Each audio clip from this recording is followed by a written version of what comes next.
Welcome to the Endgame review on the Awakened Soul, and I couldn't think of anyone better than to do this with than my good friend Andrew Bello because we would have been texting about this shit for weeks anyway. So we might as well record our conversation and put it out there for the people. Yeah, I've been sitting around just waiting for people to text me and communicate with me about this movie because I didn't want to obviously spoil anybody on anything, and then I knew you saw it right away. So me and you have kind of already started this exchange a little bit, but man, there's just so much to talk about. It's crazy. This movie was crazy. Yeah, and so we're gonna jump right into full spoilers, everything. So be warned, if you stay past this, that is completely on you. Yes, But yeah. we're jumping right into it. If you Bello, didn't have tickets on April 2nd, you were doomed from the start. So you might as well, just bite it's the so bullet. and it's so funny to me seeing people like, oh, I'm trying to get tickets for Endgame like the day of. Like what? I I mean, actually I'm I sure. got yeah, I got some late tickets for I got tickets for today, yesterday, but it was just me. So trying to find the one C is not all that difficult, and I'm not above purchasing a handicap seat. I don't care. Yeah. Those are probably the most comfortable seats because they give you enough space. You don't have to worry about anybody sitting next to Oh you. yeah, I was None of that chilling bullshit. in one of them. I had a whole another seat next to me that was empty too because it was supposed to be a handicap. So I threw my jacket over there. I was sprawled out. It was nice. You know the secret, right? So if you're going to a movie theater by yourself, the secret to make sure you sit by yourself is buy two tickets, and then when you show up to the movie, return one. Just say, hey, yeah, I bought an extra ticket. The person who's coming with me Ooh. actually isn't coming, and they'll refund you for it. And then there's chances are no one's coming last minute if you do it like that. Yeah, I would have felt bad because I would have been depriving somebody of the opportunity to see this particular I can movie. understand that. Yeah, I was tempted at one point, and actually, just aside from the movie itself, one of the viewings that I went, the power went out in the movie theater right Wow. after Tony snapped his fingers and everyone lost their mind. You would have swore like I was in a fucking zoo. Like people were just like throwing shit and freaking out. Like no, it was, That is dude. hilarious. It was worth the price of admission just for that part of the experience alone. That I bet that's priceless. What an experience. Cause you imagine being a kid there and it's like, yo, as soon as Tony snapped his fingers, the power went out. So Oh man, the best is that I'd seen it already. So I'm in a theater full of people who were not, for the most part, in the same position. It's Friday night, 7:45 showing. Like I've already seen the goddamn movie twice already. These people are all seeing it for the first time. So as soon as the power goes out, I hear no, and you just hear me laughing, like because I know that's exactly funny. what's about to happen. Fuck these people. The first movie ever to cross $1 billion in the first weekend. Just let that sink in. Mind blowing. Yeah. You know Yeah, what it is though? I was thinking about this the other day. Is that Marvel in particular is changing the way that movies work? Because like even if you had the most popular movie in the world, whenever let's say 10, 20 years ago, there was only but so many people that could afford to go see it, yeah, and most part for the most part they're only going to see it once. They got me that's for true. 4 times already on this goddamn movie because I have to see every detail. There's 3 hours, so there's no way you could possibly comprehend it all. Like after going through it the first time, I barely really remembered details about anything, and then I had to kind of go back and see it again, and then watch some YouTube videos and really kind of refresh about specific parts. But by the third time, once the total sensory overload had worn off, I'm laughing, I'm crying, I'm cheering. Like I was by the third time, it's when I think all of it really hit me. Yeah, I can agree with that. It the thing with Marvel movies now too is like, and they've also changed the way that movies are marketed because everything that anyone's seen, the trailers and everything, really happened in what the first 20 minutes of this movie. And a lot of it was, yeah, a lot of that was misleading up to a certain point, and they showed us a lot of shots where things were edited out and things that weren't fully there. The infamous scene in the trailers with Cap putting on the shield. The shield was in full effect at that moment in time. Exactly. That's Yeah, like yeah, stuff like that. When we see Rocket on Rhodey's shoulders, in the background is Giant Man, but we didn't get that in the trailer. So there was a lot of moments like that were not, oh, maybe not misleading, but you know, omitting certain facts. I guess they yeah. weren't lying to us. They just didn't tell us the whole truth. It makes sense. It makes sense. So I guess we'll start right from the beginning. So we open up with Hawkeye. And we're just for the interest of all the conversation that we want to talk. I'm not really going to recap the movie much. I'm going to assume everyone who's listened to this has seen it. But that opening scene with Hawkeye, it really set the tone for like the next 30 minutes of the movie. It did. I was actually surprised at how many people, when I went to go see it, were like shocked by it. Because I feel like Yeah. we all, like, if you've been following the trailers, if you're like a nut like you and I, and you've been watching all the videos and the breakdowns and the Easter eggs, and you're putting this stuff together and you're trying to map how this movie was going to go, that was almost a given. So I was kind of happy that it was like the first thing that we got to see. It did set the tone, but at the same time, it wasn't like anything revolutionary. Yeah, I think too. It's good to see, even though Hawkeye's not a civilian, but that's kind of what everyone else went through when the snap happened. We saw in Infinity War from the viewpoint of Captain America and Yeah, Tony Stark, Tony. Yeah. but they were in the fight. They knew what was going on. So just to be someone who's just sitting around and all of a sudden people start disappearing, I like that they gave that perspective of it. Yeah, man, but that was a great opener. I think that was a great way to open the movie. But then after that, listen, they cut off Thanos' head within the first 15 minutes of this movie. Yeah, I don't even think it made it that long. When that happened, dude, like the first take through, just my Yeah, jaw completely hit the floor. I was like, "What?" Like of all of the things, all of the predictions and the precognitions I was hoping to have had, I couldn't have even imagined that that was the way it was going to go down. And when it happened, and then Thor with the line, I went for the head. And like everyone in yeah, my theater just was like, "Oh, like what the fuck? This doesn't it's not satisfying, but at the same yeah. time it was weird." The thing too that I noticed about this movie early on is that in that first bit of time, we got two son of a bitches and a shit. Yeah, there was a lot of swearing in this movie, and that was Yeah, another thing that was kind of pissing me off was, okay, so we can't have a ton of blood. Like we cut off a guy's head, but yeah, there was like minimal blood, but we got swearing. We've got 4-year-olds cursing in this movie. Like where these ratings are, it's a little ridiculous to me. Like come on, it's a little bit of blood. Let's tone yeah. back the 4-year-old swearing and give me a little bit more blood.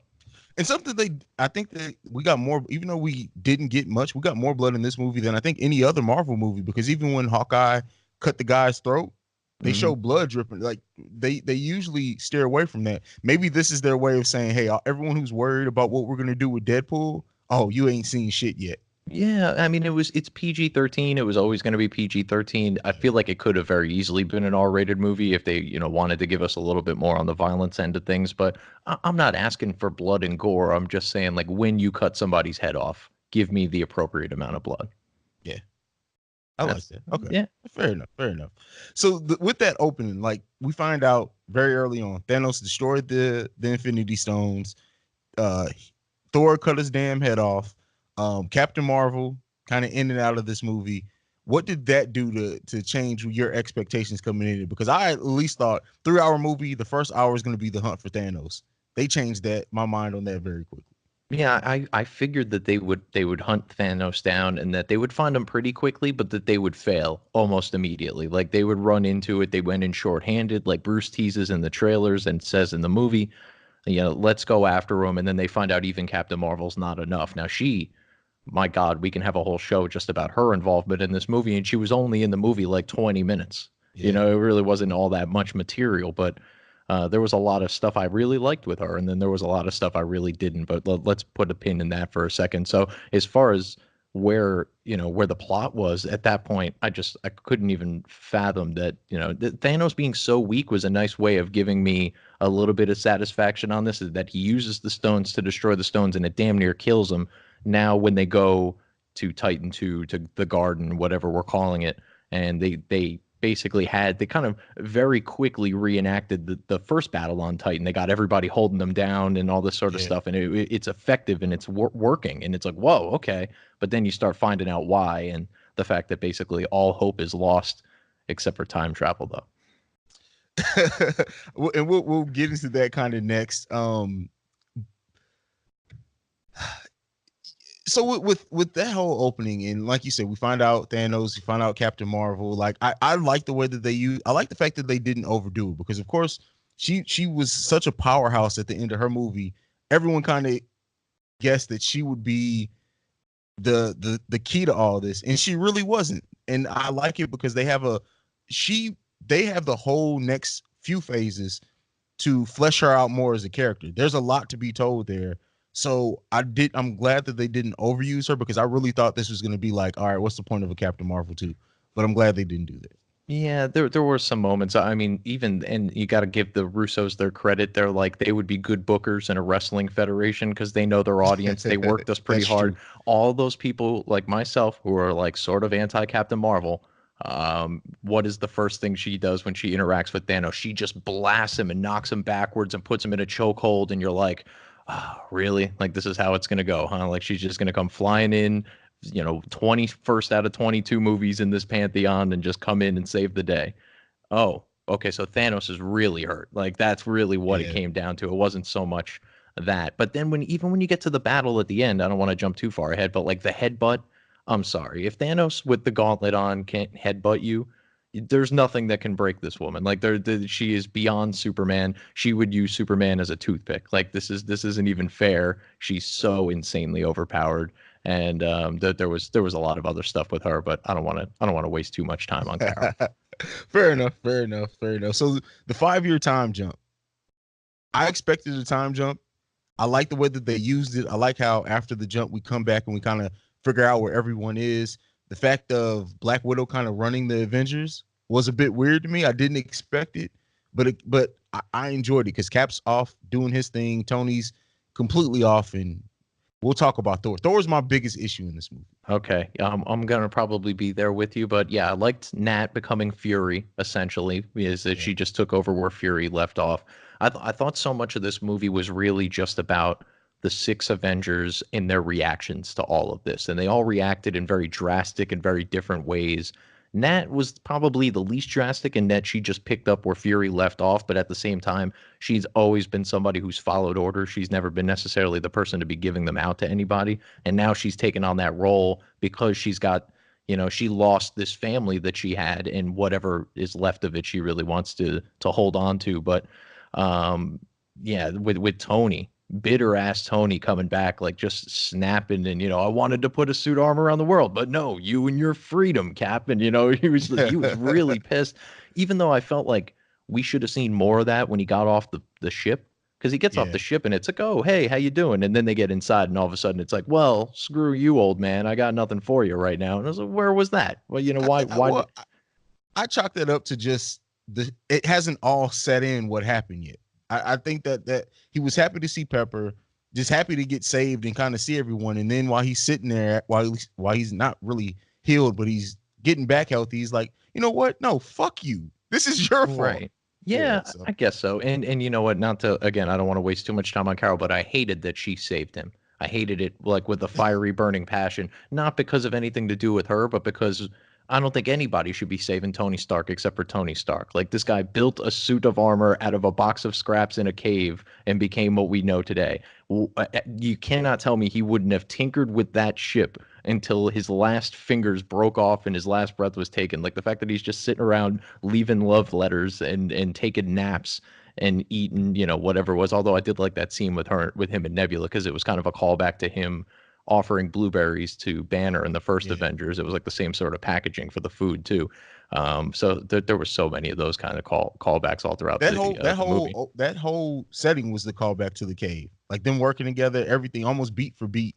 Him Right. And then he dying. just So and that was it. He gave up. They couldn't come up with anything beyond that. Like we as fans have come up with a bajillion ways that Tony could have tinkered his way off of this ship, and the Annulax batteries, that tool that Rocket has that fixes everything. There was so many ways. How come Rocket couldn't track the Benatar? That was another thing that was pissed me off. They're yeah. scanning the entire universe for Infinity Stones. He couldn't track down his ship. That seemed a little. I have a lot of problems with the movie. Don't get me wrong. I love the Yeah. movie, but there were a lot of things that I feel like we sacrificed some plot for getting all these random callbacks and all these Easter eggs and all this kind of stuff. And they wanted to cram as much of it in as they could. And even in 3 hours, there was probably stuff that hit the cutting room floor, which is crazy to think about. Yeah, I mean, easily. I know it was originally Infinity War Part 1 and Part 2. It could have easily been a three-parter. Oh yeah, definitely. I mean, even if you could add a half an hour onto this movie and split it in half, probably, and no one Yeah. would really have complained all that much. So yeah, I could see that. There was some wasted motion though. I feel like there was definitely some scenes. I'm like, really? This is what we're doing right now? The diner Yeah. scene with Professor Hulk, that whole thing could have just Yeah. been gone. Other than Ant-Man telling the kid to take the goddamn phone at the end of it, that whole scene was just a nothing for me. Yeah, I think they wanted to explain why he looked the way that he did, and like I think they did that scene so long to show that he's really happy with his current place of being the merger between Banner and Hawk. But like you said, that did go on a little too long. I like how food is a theme throughout every scene Hawk's in, pretty much through the first two Yeah. two acts of this movie. He always has food. The shit is hilarious. But Yeah, he's eating a lot. I also another thing that kind of irritated me about this movie, and maybe it's Professor Hulk in general, uh, how he reacted to the loss is that he finally found like symbiosis within himself, within the Hulk and the Banner dynamic, and almost again another callback to the Avengers. Stark is telling him, you're tiptoeing, big man. You need to strut. Well, this is him strutting, right? This is him yeah, coming to grips with all of what he is. But at the same time, like one of my favorite relationships in all of the MCU is him and Nat, and we got so little play on this, even with the death at the end. Like you get him punching the time machine. Okay, like if the Hulk was really as mad as you would think he would be, considering that his love just died, he should have smashed that whole facility into a million pieces. Like there was a certain element of like they didn't really touch on it at all, and then she dies, and we're supposed to go, oh, that's right, they were kind of in love. But yeah. that was like such a deep seated thing all throughout all the movies since Ultron. It's crazy. Yeah, I mean, yeah, I thought that it was going to play way more into that. You would think that they, after the loss, they would kind of try to bind together a little bit more, but it seems like they both just kind of went their separate ways even more.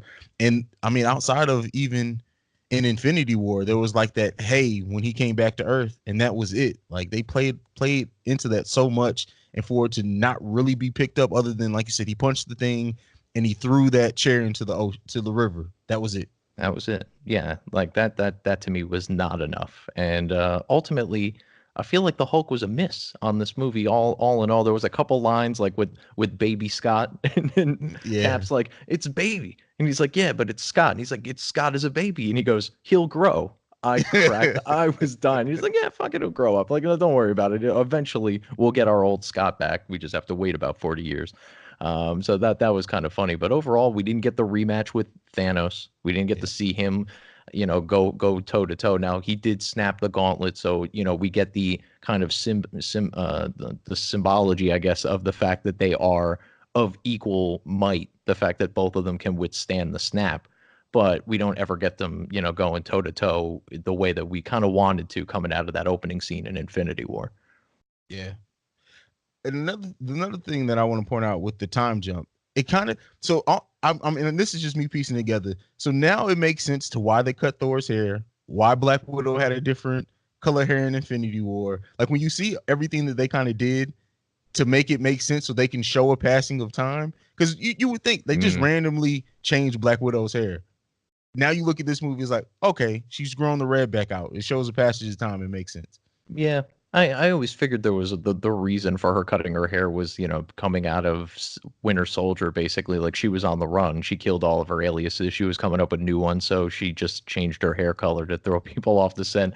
I always thought that was just kind of cooked into it, but yeah, looking back at it now, it makes all the sense in the world with Thor's haircut and with her, and a variety of other little changes, caps, uniforms over time.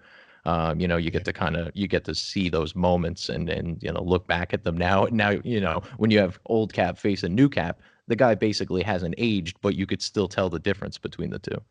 true. So I mean, I guess the next thing we could talk about is fuck it. Let's I was let's gonna say, take yeah, there's so many things we could. yeah. Time travel. The use of time travel in this Time movie. travel, time heist, the time Yeah, a heist. time heist. I love that he threw that out there. That was great. But what did you think about it? I know we kind of texted about it, but what just to put it on air, what did you think about the use of time travel in this movie? I didn't love it at first. I Mhm. didn't like that they were shitting on all of the previous movies that have ever done time travel before, where they were like, "Oh, what you mean we're gonna save the future? You know, like Back to the Future?" It's just like, "Oh yeah," because that's a whole lot less ridiculous than what you're about to do here. And maybe that was kind of the idea there. But at the end of it, by the time I've now seen it a few times, and I understand like the rules they set in place, where going back in time doesn't change what the timeline that you're on now, but it has the possibility to create other timelines. I like that from so many other vantage points from, just being a Marvel fan, understanding that the comics introduce all the different parallel universes, and having watched Spider-Man Into the Spider-Verse, you get a good idea that even if you're not like a big comic reader and into all that sort of stuff. But with the now multiple timelines that have probably been created as a result of this movie, I think, and we talked about this a little bit, that this is ultimately going to lead to them encountering Kang the Conqueror, and this will be the consequence for this seemingly easy fix. I mean, obviously there was a lot of crazy stuff that needed to happen, but it is all all too much of like a MacGuffin, where it just all conveniently worked out for them, that they went back in time and there was this set of rules as opposed to that set of rules, and it just worked out all perfectly for them. But there will be a consequence for that, and that'll ultimately be Kang the Conqueror popping up and causing trouble for them. Absolutely. And I think too, and what I just thought about today with it is that with creating all these alternate timelines, I really think all they did was create content for the Disney streaming service. Yeah, they could do that. I mean, look, if they're gonna The do all, Loki movie, the Black Widow movie, like you can have, Black Widow in 2019 still doing her thing in one of those other timelines, presumably. So yeah, there's plenty of options as far as that goes. I'm excited for the possibility of not only multiple timelines, but like the multiple Earths, like within the comics. Having, Earth 65. God damn it, if I don't get Spider Gwen, I'm gonna be so angry. They better do a live action Spider Gwen. And I was thinking about it today. That would also be a really interesting way for them to reintroduce all the Netflix characters. If the first time we see them, they come back on Earth 65, as opposed to, whatever Earth 161 or 1661 or whatever it is that we're calling this one. That way you get heel Matt Murdock coming in as the Kingpin, and you get like all that sort of wacky, different iterations from what we're used to. That way it's not so much of the same stuff. yeah, I mean, I agree with that. There's a lot of different ways they can do it. I definitely think Kang the Conqueror is he's going to take issue with what happened in this movie. So anyone who's not as familiar with it, I understand, because at this point, the MCU is way well above any comic fans. Like, we make up probably a small population of the people who actually enjoy these Yeah. movies.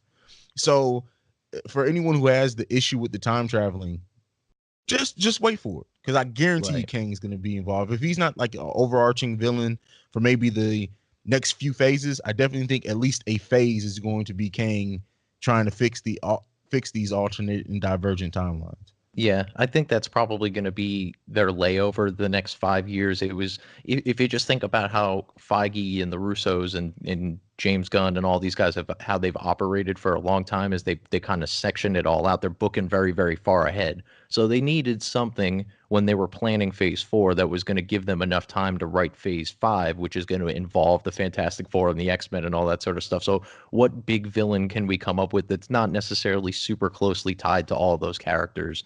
That way we can do Secret Wars in Phase 5, and we can do Galactus in Phase 6, and we could do Doom in Phase 7, and it doesn't mess with anything that we've got going on right now. So Kang was, a perfectly viable option for that next sort of a transitional mega heel, the guy that's just going to kind of hold the placeholder, I guess, until we Yeah. can get to that. And it'll be interesting enough with time travel now opening up so many doors, all these alternate timelines, all these, it's going to make stakes very difficult for future movies, because it's like, oh, well, if something goes wrong here, we can always just go back in time, and there needs to be something that comes in and corrects that, and that'll probably be Yeah, Kang. exactly. What was the scenes, all the scenes set in the past timelines? What was your favorite? When they first went back to New York, I mean, I knew they were going back to New York, but as soon as it happened, I was like, okay, like I kind of sat up in my chair and I was like, this is about to get real right now. I wasn't a huge fan, and maybe this will be a good transition into our not so favorite character in this movie, but Thor, with him and his mother. I liked the dialogue there, but I hated Dark World so much that I was kind of pissed that they called back to it at all. You know, like of all the movies we could have called back to, I would have liked a lot more Ragnarok references, and I feel like we Yeah. basically got none other than Korg and Meek and Valkyrie all just being there. So yeah, with Dark World, kind of that was not my favorite section of the whole thing. And Fat Thor, man, fucking Fat Thor, Let's yeah, really? we can get into it. So they spin Ragnarok, make powering him up, making him aware that he did not need the hammer. Infinity War, I had issue with that. The very first thing, I need a new hammer. So they kind of took Yeah, away from Ragnarok there. Then in this movie, so you power him up in even with my problems in Infinity War, you give him a brand new hammer. He has the powers of the Bifrost, all that good shit. You power him up even more. He almost kills Thanos. And then the majority of this movie, he's a fucking chump. And then even at the end where it's finally this battle, you with what they set up in Infinity War, Th- Thor should at least be on the same level as Thanos without the gauntlet. When he was fighting Thanos without the gauntlet, got his ass kicked. right. Yeah, well, and even at the beginning of Infinity War, Thanos only had the one stone and the gauntlet and was, it just toying with Thor basically. Like Thor didn't stand a chance. But yeah, I mean, he's got both. He's got the hammer, he's got the axe. He's in full blown, like he's as powerful as he's ever been despite his appearance. And he was not all that, is not nearly as strong as I thought he'd be. Definitely not coming out of the end of Infinity War there, but just the whole idea of like I'm not a huge fan of funny Thor. Like of all the Thor movies, I like joking through the pain Thor. That's Yeah, sort of my I favorite like Thor. that Is though too. that scene with him and Rocket in Infinity War is like the perfect example of that. Is he's talking about all these things he lost and he's still trying to put on the bravado, the God of Thunder. He's still trying to play the part. And I get that, with this whole plot, this whole ending of this arc here with Frigga and him not being who he was meant to be, but being who he is. That's not a great message. Some people are terrible people. Like it shouldn't be a message of, the message ultimately was like everyone fails at being who they're supposed to be, but it's measured by how much they are, how successful they are at being themselves. Hitler was himself. Like, does that make him a great person because he achieved all of the Yeah, things that he wanted? That's a terrible measure.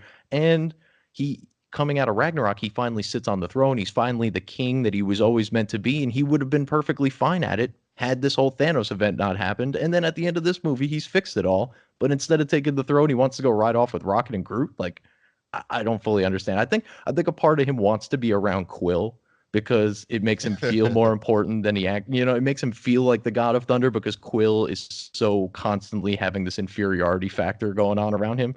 So yeah. maybe that's sort of how we lead into Guardians 3. And I do like the fact that he is going to be joining up with the Guardians as far as the third Guardians movie and potentially a fourth Thor movie. So that'll be kind of cool.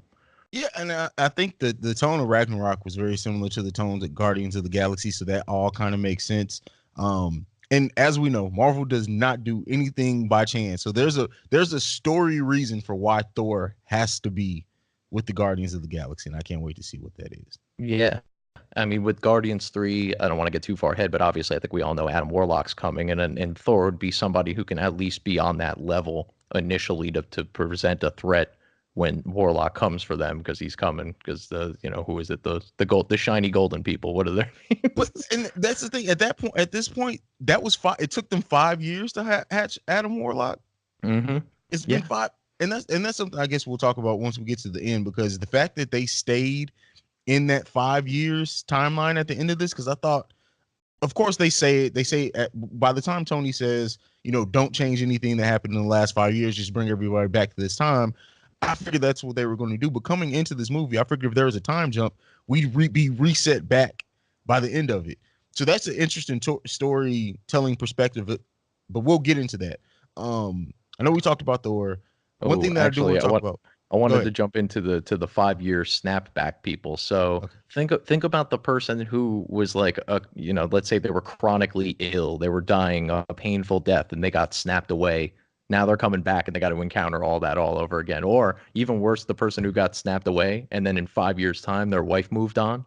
Now they get snapped back, they come back and they're in their bedroom, and so is their wife, and so is their neighbor Fred. Like, Yeah.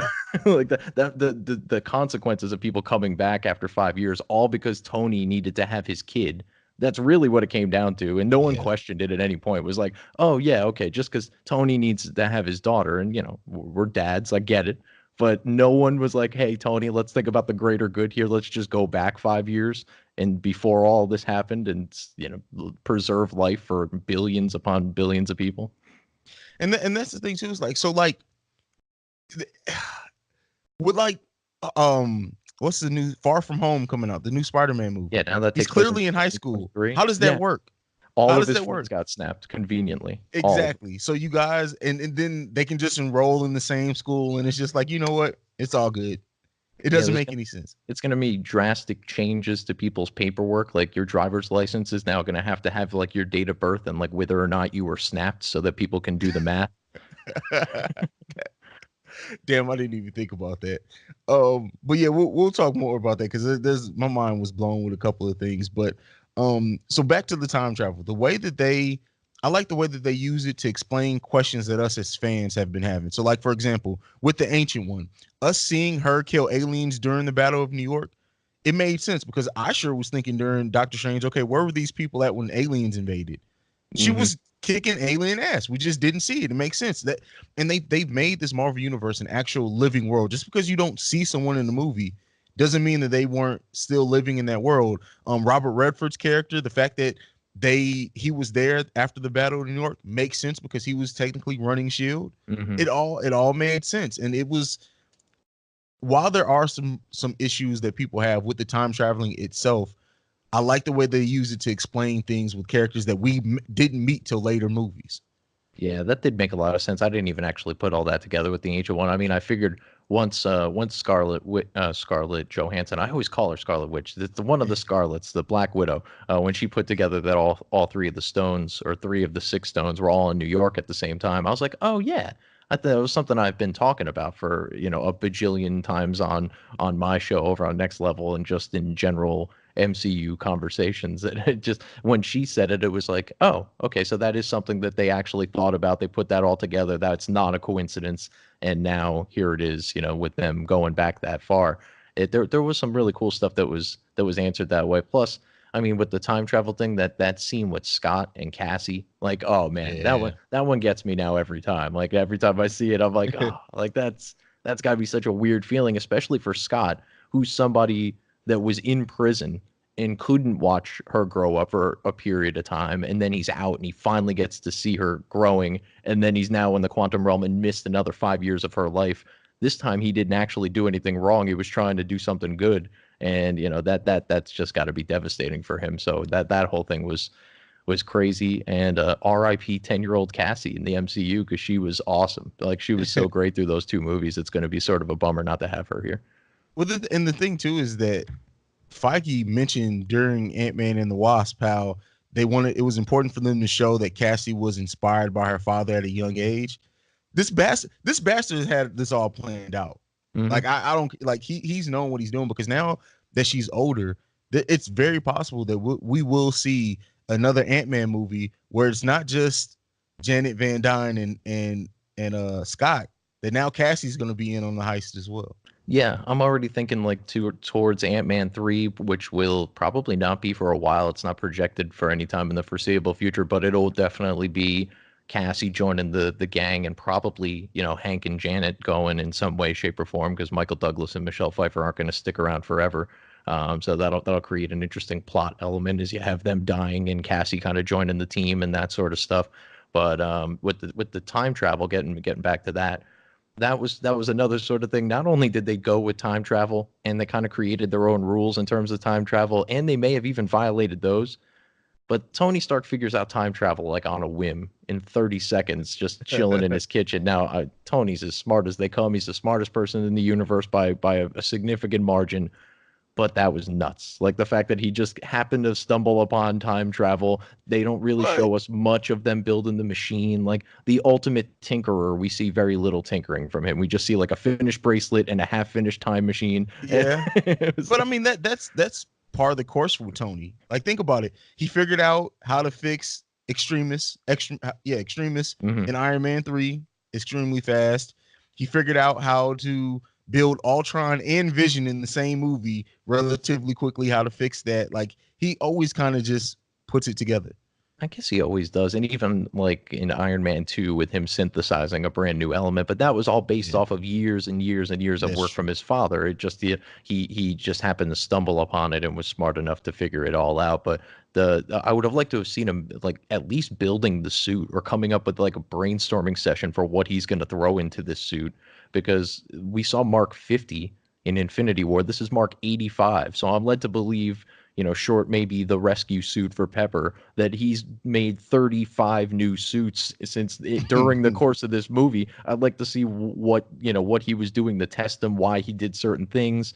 What was so much better about this suit, because we didn't get any Uru, we didn't get any vibranium. This was just Tony Stark doing Tony Stark things without any additional adding on, and yet this suit was so much better than the last one somehow. Yeah, It just, yeah. I don't know. That so much of his character is the technology, I and if mean, you're he's gonna, had 5 years too, though. he has, I guess he Yeah. has, but I don't know. Yeah, like because so much of him is tied to the tech, like you gotta at least give me more of an explanation than like, oh, look at this fancy bracelet. That's I like that.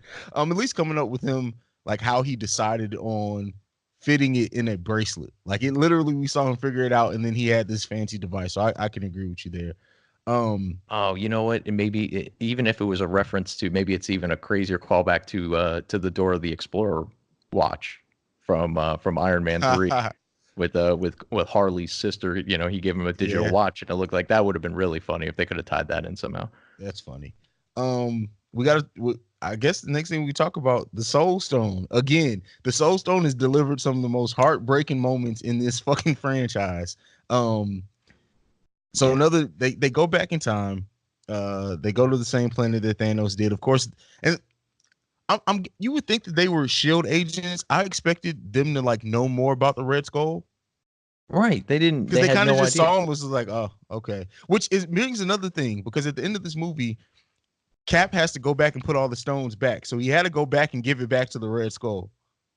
Yeah, I want to see that scene. Hopefully, can we get that in Falcon and Winter Soldier? Like So just a little like. so he just shows up and he's like, oh, well, here's the stone. I got to go catch Peggy. I can imagine him trying to beat his. Well, anyway, I digress. I'm getting off Yeah, into a whole nother thing. Um, there are some rules around the Soul Stone that just happen to pop up here. Like, oh, this is an irreversible change. We didn't know that in the last movie. That's something he just sort of added on here. Plus, has anybody willingly given the Soul Stone back to Vormir? Like, we don't know anything about the history of it other than the one person who took it before this movie destroyed it. So it's not like he ever willfully gave it back. What would happen? Like, if Thanos had died and had the Soul Stone, would it have just gone back? If you bring it back, can't you reverse it at that point? Like, wouldn't hey, a soul for a soul, right? Like, so let's do it. yeah, Let's. Can I get a refund? Like, there should be some sort of exchange purposes. So the stone itself is kind of mystical and mysterious, even within the rules confining it. But this scene was pretty devastating, and it was cool watching them kind of fight it out to see who was yeah, going to kill yeah, themselves at the end. It was very akin to the Civil War scene where they're trying to hurt one another, but they're not really trying to hurt one another, and it's all for the greater good of things. You had to know it was going to be Nat, because there was no way that they were going to have Clint kill himself after us, seeing him so devastated from his family at the beginning of the exactly, movie. exactly. Plus, her solo movie is gonna be in the '90s or the early 2000s in all likelihood, so she doesn't need to be alive. Meanwhile, he still needs to train a predecessor on his Marvel show. So a lot of that stuff, it's Yeah, sort of like wrestling, where it's like the insider knowledge is sort of ruining the product for me now. Is that knowing contracts are up and knowing shows are going to be here, and it's kind of taken me out of it. This would have been so much more devastating had I not seen it coming. yeah, and the whole thing, when they're like talking, he's like, yeah, well, you know what has to be done. Yeah, I know. He's like, I don't think we're talking about the same person here. Um, it's like, well, duh. You really thought she was gonna give you up, but yeah, that whole fight, and then finally like her dying. It's just okay. Here's one of my issues with the Ooh, movie. all right. All right, so they are literally the only two in this movie that could have gotten the Soul Stone. So it's a bit convenient. Nobody else, like, you have to give up what you love. And I guess it could have almost been anyone in that, because she does look at them as their family and she loves them. But at the same time, it's like, okay, what if it would have been Rocket and Rhodey who would have been went there? Yeah, exactly. Like, yeah, you couldn't have done that, right? Or Rhodium Nebula and all that sort of stuff. I think Yeah. so many of us on the build up to this movie assumed it was going to be Cap and Tony, and you Yeah. gotta like now it's okay. Like one we you gotta figure one of them is going to go in this movie. Like at least just kind of looking at it even from a bird's eye view, and them having that exchange on Vormir, mind you, right after Cap has had his exchange with Red Skull, like you were just saying, like the fact that Yeah. those two would be in the same place at the same time at this point in the MCU would be crazy enough.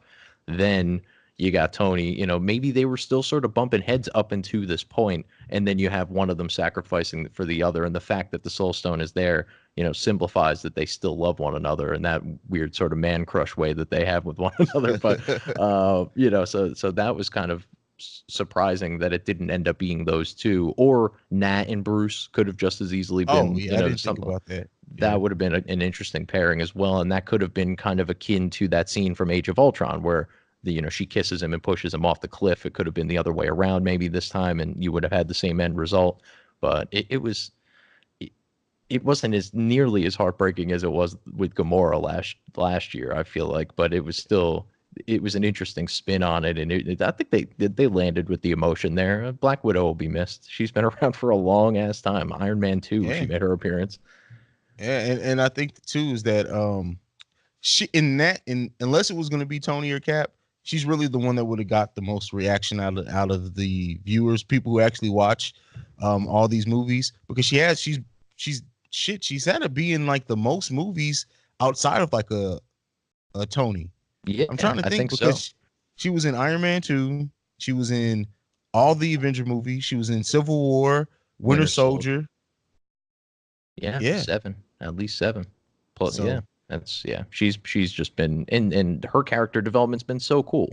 Like it's all been from great. yeah, It's been great. She's had some of the best character development from where you see her in Iron Man 2 when we meet her to where she's just this, she barely talks really in the movie at all until the end, and she starts kicking ass until now where this is her family. She does look at them as the people that she cares about. She didn't give a damn about anyone before the Avengers, so it makes sense. yeah, and she's probably going to be the only character in the history of the MCU, maybe outside of somebody from the Deadpool universe, who is like she's not only has sex appeal as many of these actors and actresses do, because they're all obviously incredibly good looking people. It's how they get cast in these roles.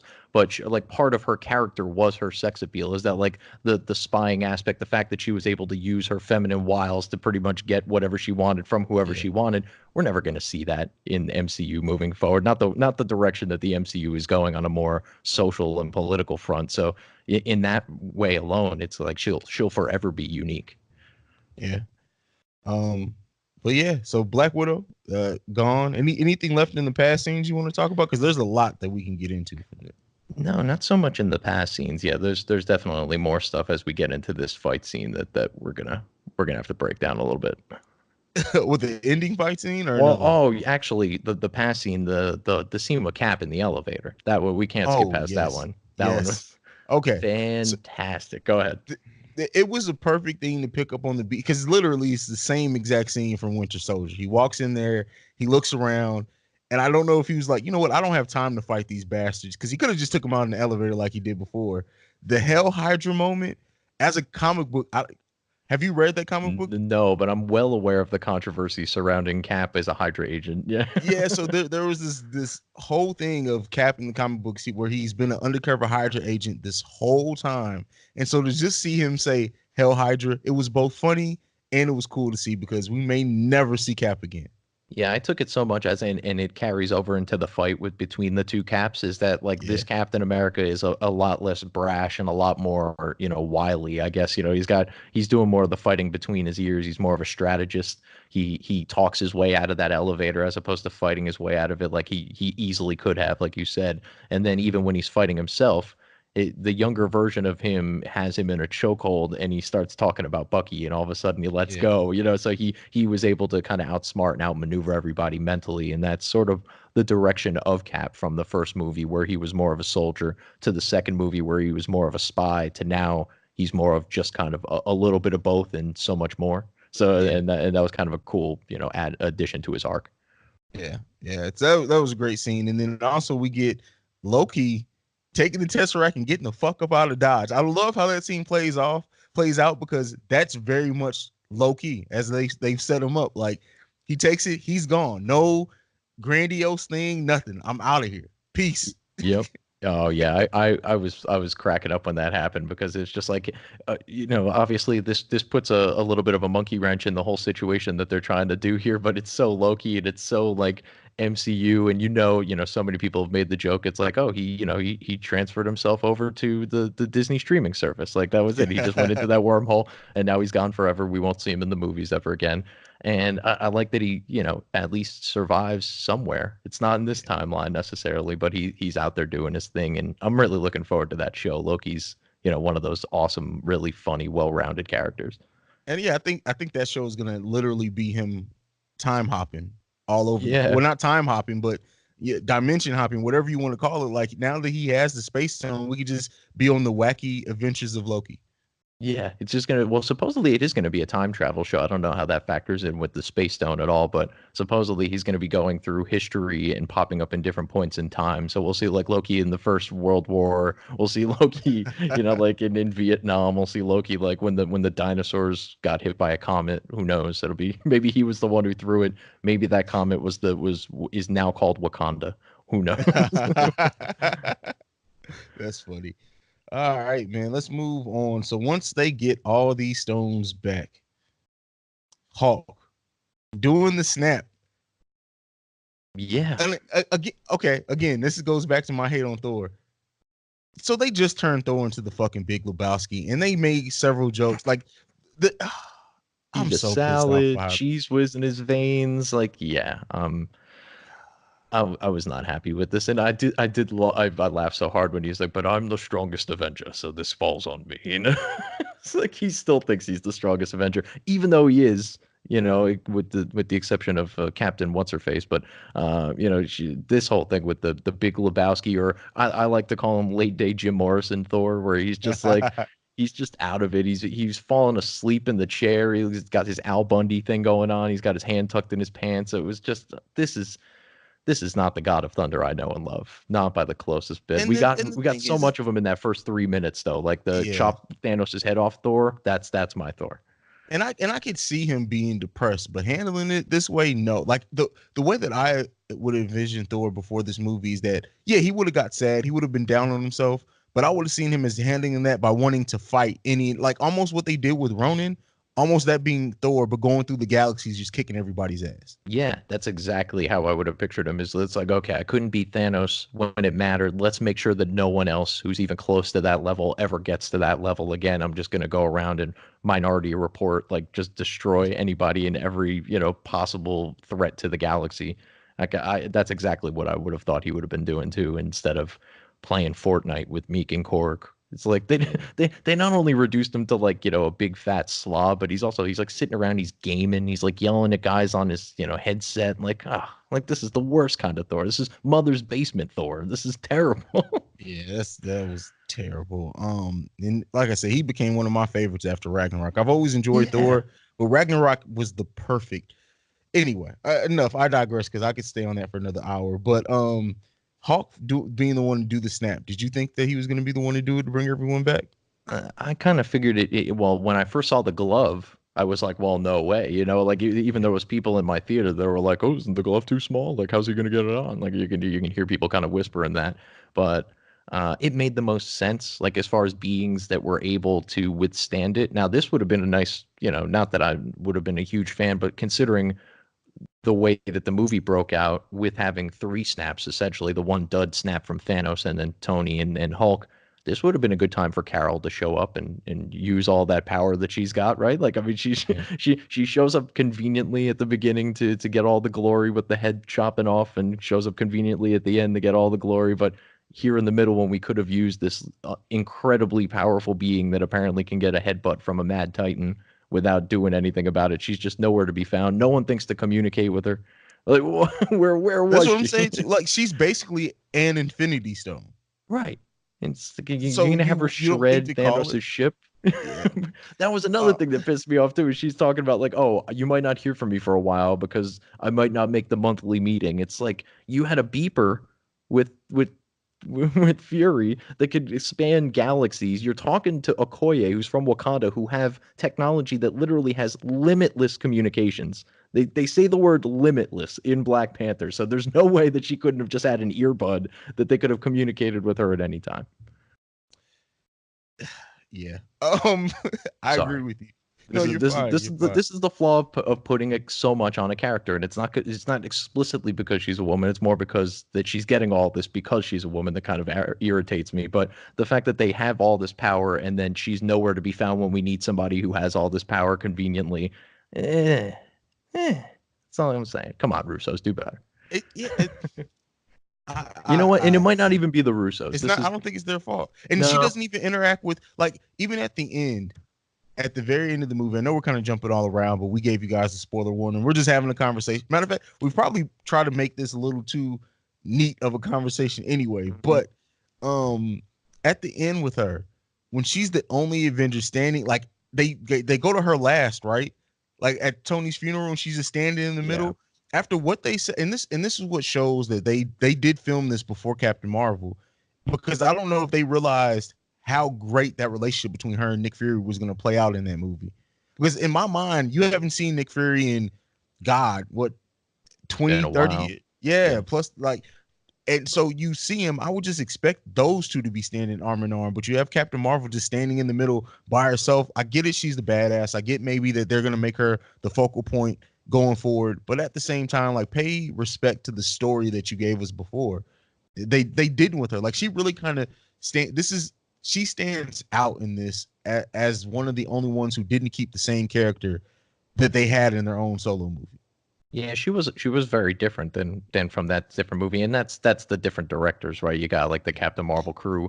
It was all about making the strong, powerful woman character, and then with the Russos, it's about like just trying to fit this overpowered character into this mix of already long established characters. With her standing there at the end, I mean, yeah, it's very obvious that she's going to be the leader now of all of this stuff. With not only her standing on the stairs and having that prominent last spot at Tony's funeral, but also the headbutt scene basically with Thanos. She's bending his hand back in the same way that Cap was in Wakanda basically the first time around, except for she's Mhm. so much stronger, she's actually overpowering him. Those two scenes are perfect parallels. Your old Cap, here's your new Cap. These are now going to be your centerpiece moral compasses for the MCU of past and now present. So I mean, it's funny because there was a lot of rumors going around that there was sort of like a fight Oh, have within you seen the Marvel. interviews? Have you I've seen the well, interviews? I've seen the stuff with Cheadle and Hemsworth and all that kind of stuff. That shit is hilarious. So funny. Even when they're doing the lines, like even Rocket's line where he's like, "Yeah," at the end, like even that, Yeah. I'm sure Bradley Cooper, it took him several passes to make it sound convincing because you can tell even that he's kind of half-assing it, like, "Oh, yay, here she comes to save the day."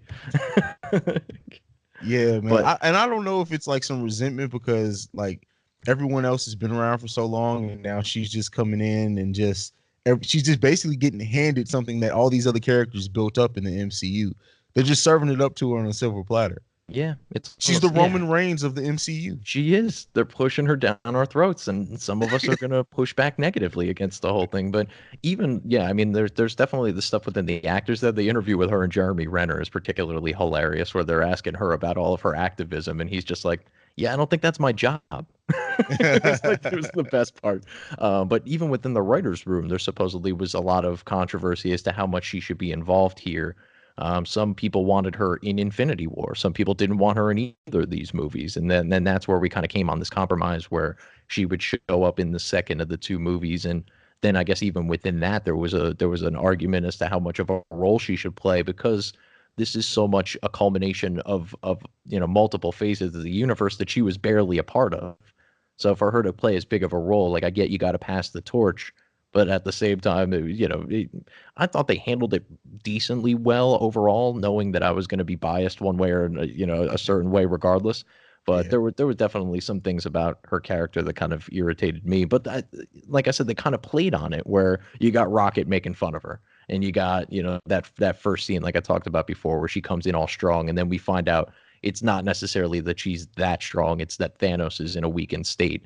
But then you got that end scene where she's invincible and The, the all women section, that little A4 scene that they did there, could it have been Yeah, more forced? Why? Can you come up with a possible reason as to why all of the women would have conveniently been in that same place at that same time, and only the women? And then they got Mantis showing up like she's a threat to do anything. Like even she's kind of yeah. tiptoeing into the scene, like, what am I gonna do? And then, oh, by the way, Captain Marvel doesn't need anybody's help because she's the most powerful being in all of existence ever. It And, was and so, ugh. it's gonna be so interesting to see what they do with her in her own solo films going forward. Because like, who is going to?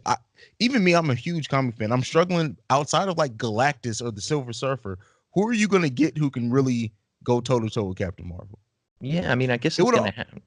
go ahead. I was gonna say we're gonna have to wait until the X-Men get into like what, whatever Kevin Feige's version of Jean Grey potentially could have, some sort of chance against this version of Captain Marvel. But even then, I don't even know, considering how durable she is. That's what's really crazy about her.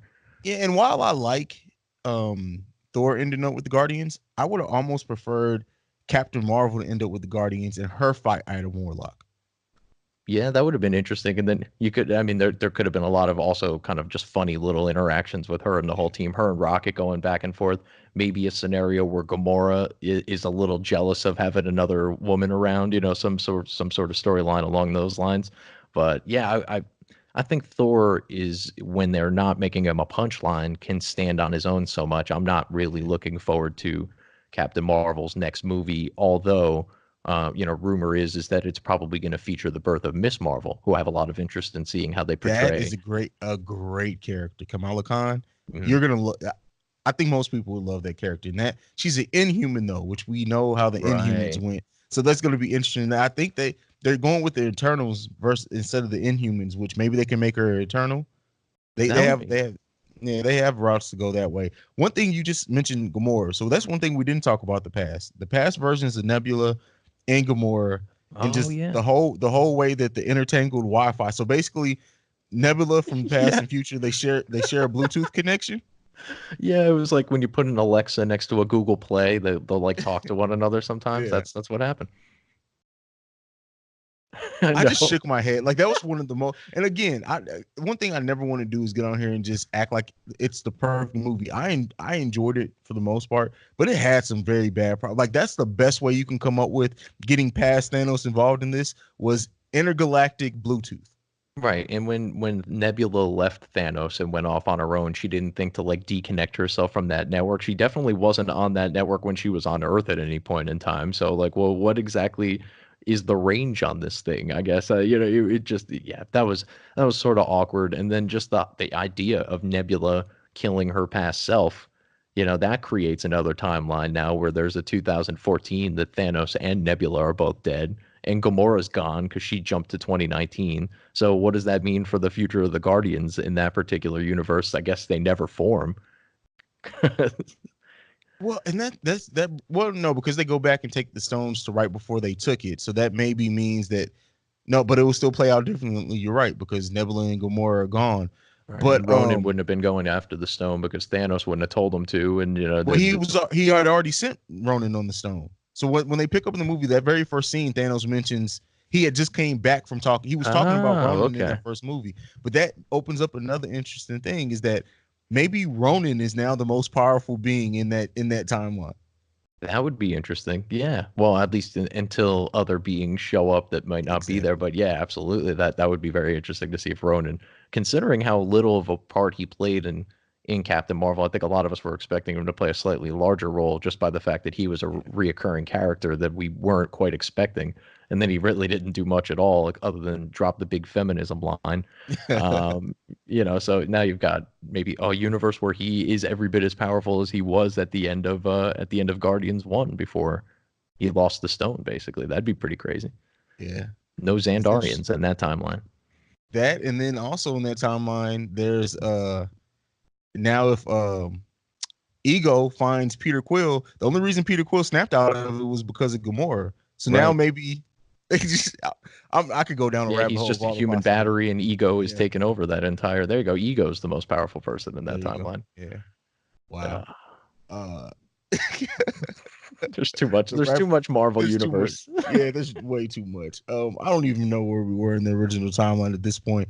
Let's just talk, man. What else is on your mind about I this think we were movie? well, since we're just talking about it, the scene with Quill doing the "Come and Get Your Love" bit, except for you can only hear him singing it, was Yeah. hilarious because I'm definitely guilty of doing that on a multitude of occasions, just singing to myself with my headphones in. I'm sure I sound equally as terrible, and that song is probably the song I'm listening to. So that was kind of cool to see the other end of that scene, but yeah, let's get into this final battle here. So I mean, there's just so much stuff that Oh goes on here. man. So we get the snap, right? Everybody comes back, and then like no time whatsoever. Kind of a parallel to the first movie, right? So in Infinity War, Thanos snaps his fingers and then immediately takes Stormbreaker to the chest. Yeah. Well, we now Hulk snaps his fingers and we immediately take a missile to the chest, and here we are, and the Avengers HQ is rubble and all of the madness ensues. But yeah, I mean, there's a million things to talk about in this battle scene. What tickled your fancy? The fact that Hawkeye survived it.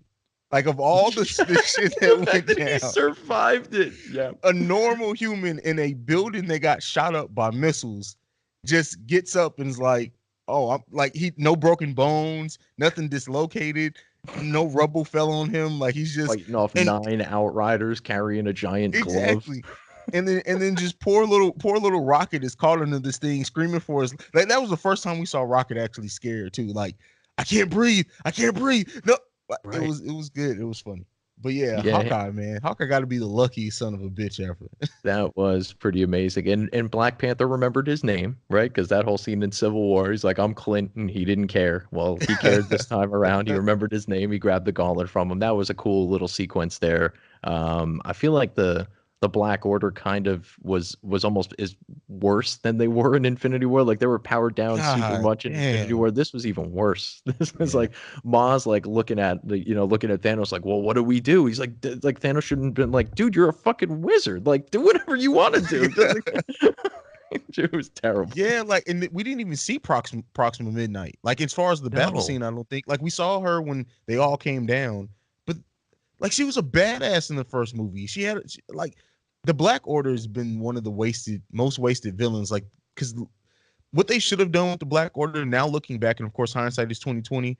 The Black Order should have popped up in a few movies individually hmm throughout these first 22 movies. yeah, they could have been villains in some of these smaller movies on the build up. Like instead of Ronan in Guardians, it could have been, Cull Obsidian or Ebony Maw or whoever it was.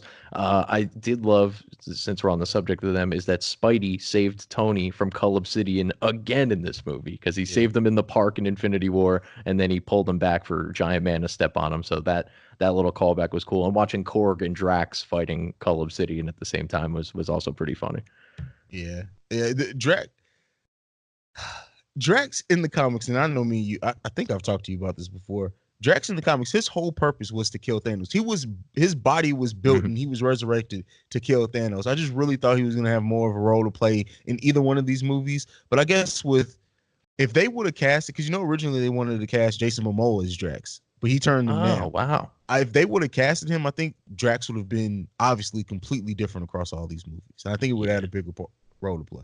definitely. Yeah, I mean, they managed to shoehorn every character in at the end there, but I feel like there was so many characters that we wanted to see so much more from, and there was no real reason to expect it based on all the marketing. Is that we basically had the 9 Avengers that were the time travelers that stood out the most, and you had no real reason to believe that all these other characters were going to come back early in the movie and we were going to get a lot of development with them, but to just have, like just all of the Guardians just popping up in a little window, and then you basically barely see the rest of for the rest of the movie, other than Yeah.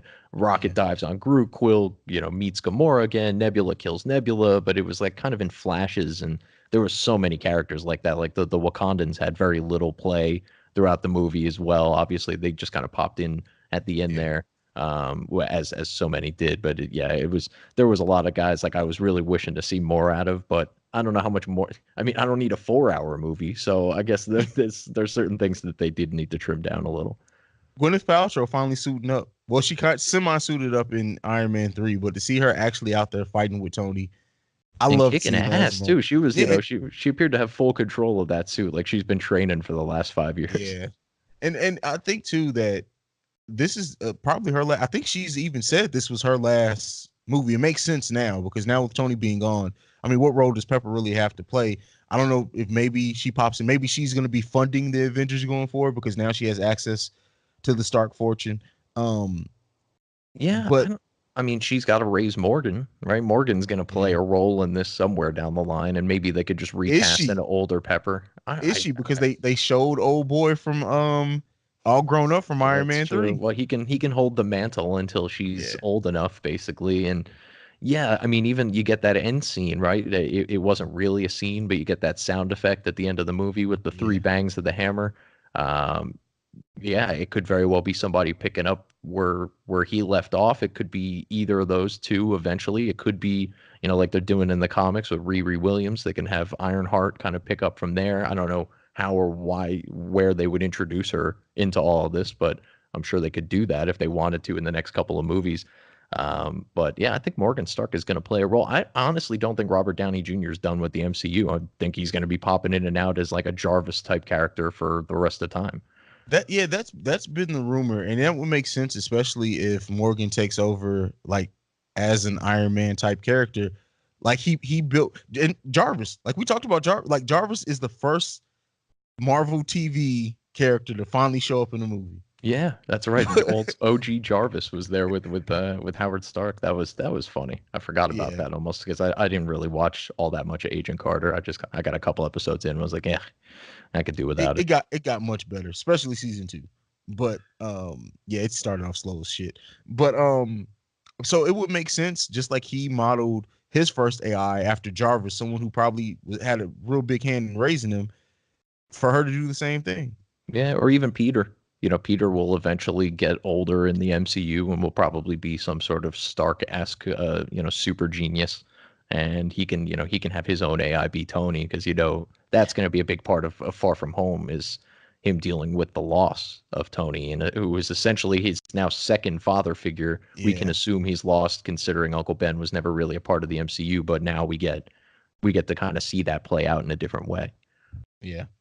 Um, I mean, they got a lot of different ways they can go with that. But to get back into this battle, I think seeing Cap finally pick up Mjolnir, and when they showed the hammer coming up and it came up slowly, they wanted to give the I guess kind of make you think that maybe Thor was calling it to him, but I knew it was Cap picking it up the moment that Yeah, you can hear they people showed. in my theater. You hear all a bunch of people going, "Ooh, yeah!" Like everyone's like freaking out. I thought that was so epic. Did they do too much Mjolnir with Cap? I think so. Yep. Because it's his first time picking it up, and he knows how to call electricity. He knows how to throw it and come back. He knows how to use it to fly. Like I get it. You and Thor have been friends now for 10 years or whatever, but to have that much control over it literally the first time you pick it up. Also, it's like okay, so ye who picks up the hammer shall have the power of Thor, but it's like but then we also were told that the hammer itself doesn't have Thor's power. So it's like, What like is that we it's were a told we were told that the hammer doesn't give Thor his power, but just like with Stormbreaker has the inherent power to summon the Bifrost. I think Mjolnir has its own power, but it just wasn't the source of Thor's power, if that makes sense. No, okay, that does make some sense. But yeah, like we get Cap, he not only picks it up and uses it and beats Thanos down with it for a little bit, Yeah. then he calls it to him again right before Avengers Assemble, which is like still like I literally just got goosebumps saying it because that moment is so epic. And then he has it again at the end. So plus he wields Stormbreaker at some point during the fight as well. I felt like I wanted to see it, but it didn't need to become his identity all of a sudden for that whole part of the movie. It was like it would have been cool to just see him use it once, maybe smash his own shield with it, lay out a bunch of people, and then go back to work. Yeah, but that Yeah, was it became like part of Cap's character essentially. He went back in time with it. There was a yeah. timeline where Cap doesn't have the shield, but he has Mjolnir. Yeah, we didn't need to see that much of it. We really needed to see maybe him just beat Thanos down with the one time. But like you said, that whole last act of that battle, he had the hammer the whole time, and I mean it's cool imagery. Don't get me wrong, it was great to see, but it became a little bit too much. Um, but We got Cap it. here, go ahead. Oh, okay, go ahead. No, go ahead with Cap. We'll stay on Cap. Cap in that scene. not much shit gives me goosebumps, but him by himself against Thanos and the whole army, Yes. Oh, I I need a need a poster of that. screen grab of that, Yep. something of that, and that's gonna be the background on my phone for quite a while. Yeah, I'm Dead gonna get a seriously. full portrait of it. I've got my Infinity War portrait on my wall. It's somebody did a rendition of the Last Supper with all the Avengers, so that's there. And then I now need to get that shot for my Are they eating Endgame poster. shawarma in that? In that? They are eating shawarma, and Stan Lee's in the back, like cutting like gyro beef off of a spindle. Like it's That's it's funny. it's hilarious. Yeah, Okay, okay. What, but what were you about to say? no, that moment with Cap was so like just you see him getting up and it's like he will fight all of them. He will Yeah. fight every one of them. And I've been sitting around theorizing recently with Cap, like what is the extent and what is like the genesis of his powers. And if you think about it from the aspect of Bruce Banner was trying to replicate the super soldier serum, right? And Mhm. the Hulk's power is directly linked to his anger. Maybe the original serum and Cap's power are directly related to his will. Like he is just going to be as strong as he needs to be whenever he needs to be, whether it's, winning an arm wrestling competition against the Falcon or holding a helicopter to a building or picking up Mjolnir or whatever it is, like whatever his will is, because he couldn't pick up the hammer in Age of Ultron, and it wasn't for the sake of worthiness. It was for the matter of he didn't really need to have it in that moment. But if somebody came through that door and he desperately needed to pick that hammer up, I think he could have picked the hammer up. And so in this moment here with Thanos, he not only picks it up, but then he's mastered it seemingly within minutes. So there's might be an element of Cap that it's going to be missed, obviously, because Sam's got the shield, but he doesn't have the super soldier serum. So it's going to make things very, very interesting for moving How forward does with he? that. And how does he have the shield? The shield got destroyed. Well, I think Cap went back and got it in his old timeline, right? So, Oh, so okay. my Yeah. theory is that he went back in time. He spent his days living out with Peggy, and then once Peggy died, he jumped back over to the original timeline to come drop off the shield to Sam. Okay. Which is why Winter Soldier, like, you never really get the goodbye with Cap and Bucky because Bucky knew exactly what he was gonna do. He Oh even yeah. says Yeah. goodbye He to him like knows. goodbye, buddy, and he's just like, don't do anything stupid until I come back. And he's just like, I know damn well you're not coming back, or at least not in the way that I'm looking at you right now, because he knew exactly the plan, and he may, for that matter, have been talking to Bucky this whole time in that timeline. And yeah, it makes sense that when you look at that, it plays off kind of odd until you get the reveal that he came back because he's just looking at him like, yeah, dude, whatever. And then even when he shows up, he's like, Sam, yeah, go talk to him. Wouldn't Bucky want to go talk? Bucky knew that's his best friend. They've been Yeah. friends for hundreds of years. Like yeah, he knew exactly what he was gonna do. I would like to think that in that timeline, in addition to living out his days with Peggy, that he would have went to Germany or Russia to save Bucky, right? Like when that timeline's really wacky. There's like nothing similar about that timeline to this timeline because so many things changed in the Yeah, 40s. Like, my yeah, God. yeah. Shit, who knows, man? But yeah, Cap, great scene, and then we get it. Let's fucking talk about it, bro. Um, Iron Man getting the gauntlet, doing the snap to make Thanos and his army go away.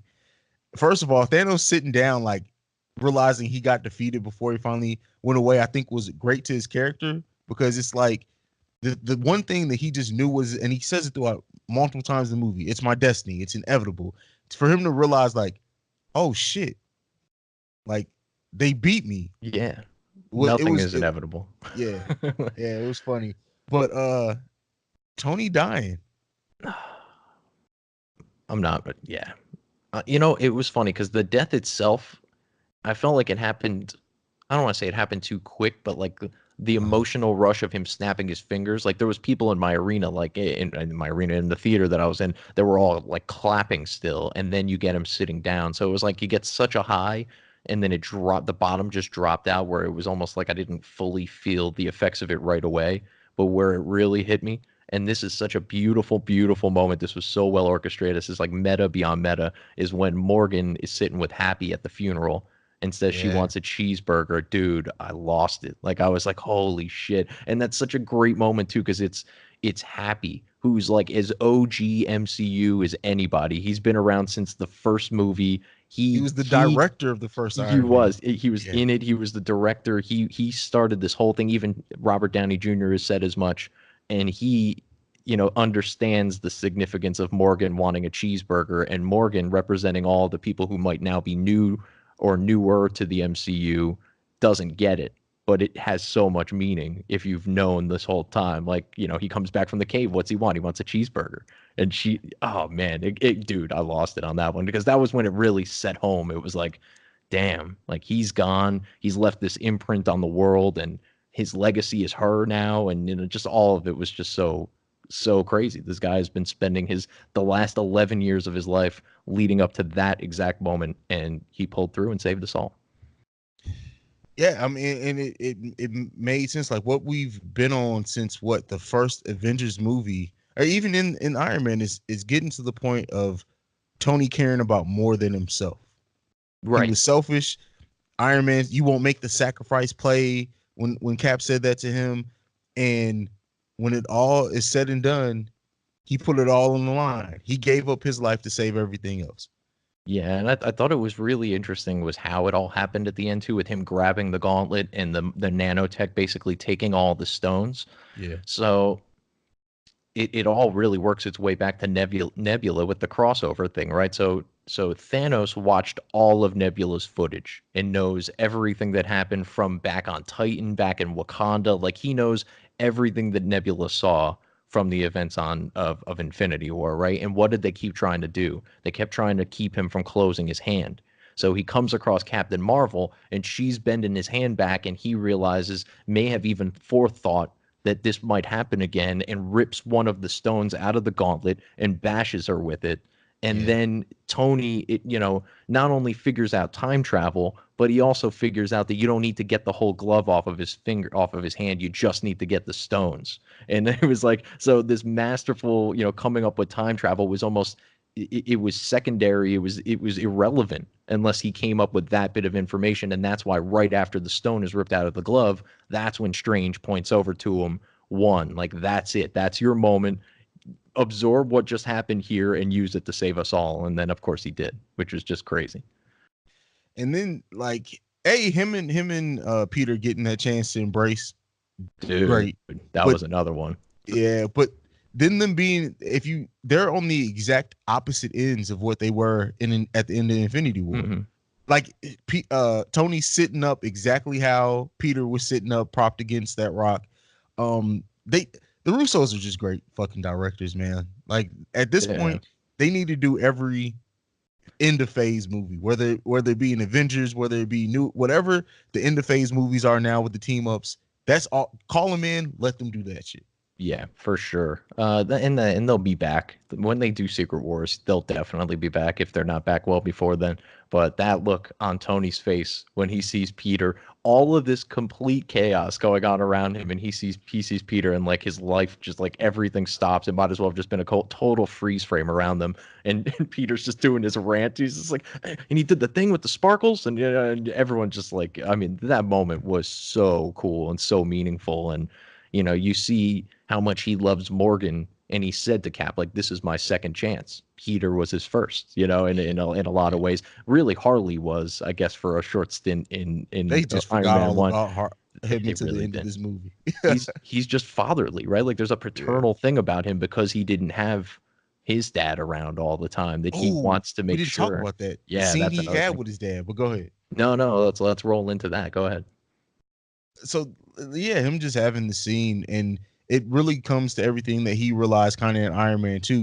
He had this whole kind of animosity towards his father until he saw that video of his father kind of cutting loose, and then his father in that video recorded a message to Tony, and I think that's what clicked in him, like, okay, maybe my old man wasn't as bad as what I thought.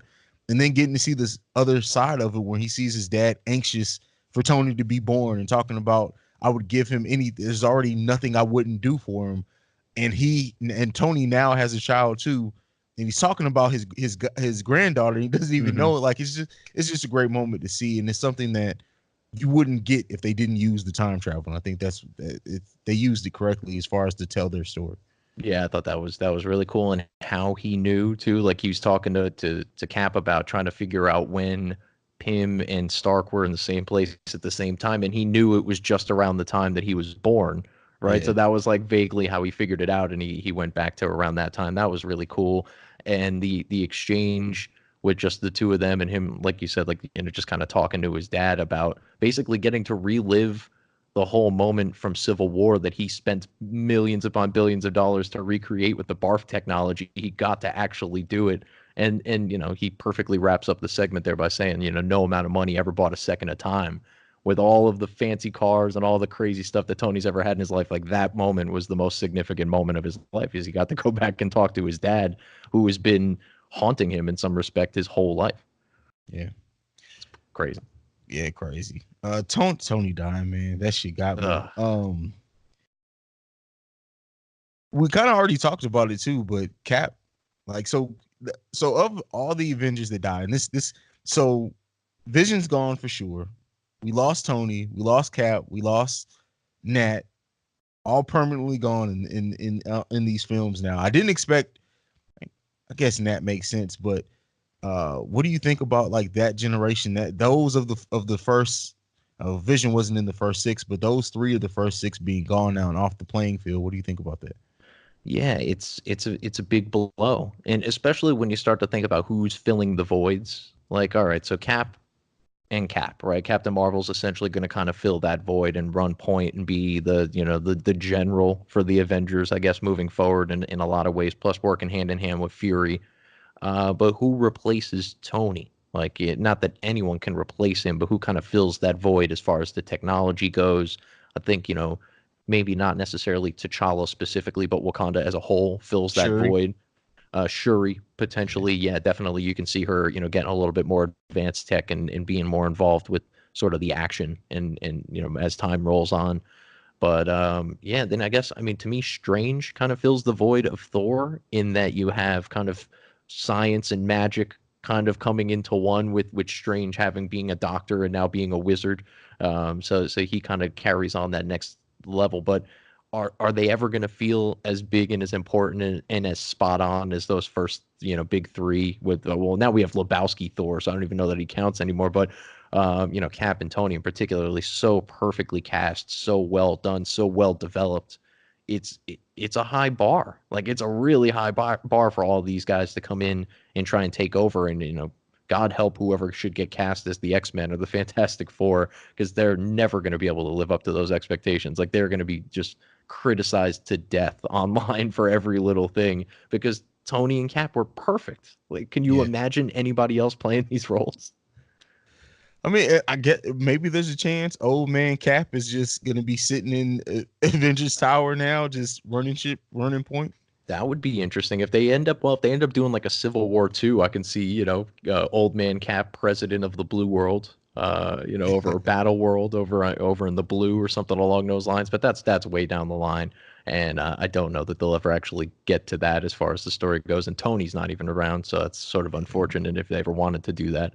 Old man Cap, since you mentioned him, looks insanely like Clint Eastwood. They should have just cast Clint Eastwood to play old Oh, old man that Cap. would have been the voice though. The voice would have messed it up, but that would have been perfect. Yeah. Oh, the voice definitely would have messed it up. But yeah, I was just when he turned, I was like, "Son of a bitch, looks just like Clint Eastwood. Like just like him."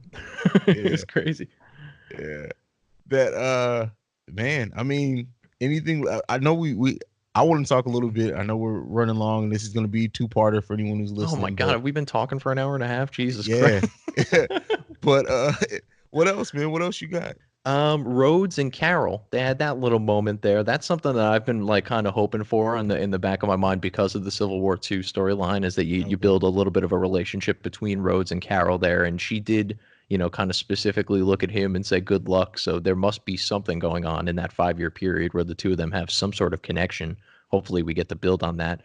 In that same scene, the Namor tease, with there being a giant earthquake underwater, and sure enough, the Wakandans were the ones who discovered it. So maybe they are going down that road Yeah. that you and I talked about not too long ago, with maybe Namor and Atlantis versus Wakanda, or teaming up with Wakanda somewhere down the line. Oh man, I'm flipping through notes here. Oh, Wasp. You got a Cap. That whole line, that was Yeah. priceless. There were those reunions after reunions, like that one spot in the middle of the battle where it was like, okay, here's Parker and Stark, and here's Gamora and Quill, and here's Scott and Hope, and it's like, God, I only have so much emotion. Like, I'm gonna dehydrate. It's bad enough I really gotta pee right now. You're 2.5 hours into this movie. It was yeah, there was just so much stuff, and to have emotional scenes in the middle of a massive hour-long battle, like that's something that really takes a lot of effort and a lot of crafting to even get across. So, just, I mean, I had my problems with the movie, but overall, like, it was just such an experience. I don't know that it has the highest rewatchability is sort of something that I like to Yeah. factor in when I think of these Says the movies. person who's seen it 4 times I've already. seen it 4 times, so that's mostly because I'm trying to remember all the details so that I can have this sort of conversation with you about it. But, like, I don't know that I'll be watching it a ton, like a year from now, mostly because that's a lot of time to commit. And there's other movies that I think, do as good a job with the storytelling with far less characters and far less time. Do you think better movie, this or Infinity War? Infinity War. Like, Yeah. definitively, only, I mean, and there was an element to this where that was always going to be the case, no matter what they did with this movie, just because of the ending of Infinity War. Yeah. You, how many big time blockbuster superhero movies have you seen where they lose?